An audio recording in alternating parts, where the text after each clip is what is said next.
আমি চলে আসলাম আজকে তো দুঃখের সাথে। গত 2 দিন আগে এই ইদাবি সেন্টারের মাধ্যমে একটি দুর্ঘটনা ঘটছে।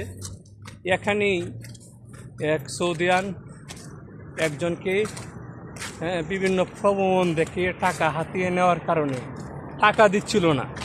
তারপরে এখানে তাকে 3টি আঘাত করে ছুরি দ্বারা। এখন আমি এই জায়গাটিতে অবস্থিত আছি। এই জায়গাটি ইদাবি সেন্টার, এই মাতাম লুলুর সাথে। রাত প্রায় 1টা বাজছিল। সেদিন ছিল অন্ধকার, তার জন্য কালো রাত। এই কালো রাত্রে আপনারা সবাই সাবধানে চলাফেরা করবেন। অনেক সৌদিরা রাত্রে যদি একা পায় তাহলে এরা ছিনতাইকারী করে, টাকা না দিলে বিভিন্ন আঘাত করে। এজন্যই আমরা বলবো সবাই সতর্ক থাকার জন্য। দোস্ত, তুমি কিছু বলো প্রবাসীদের উদ্দেশ্যে, যেন রাত্রে একা না কি বলবো আসলে, কারণ বর্তমানে হাইজ্যাক দুনিয়া কোনো দিকে ভালো না। যেখানে যাবেন আপনি ওখানে খারাপ মানুষ ভালো মানুষ মিলেই আছে।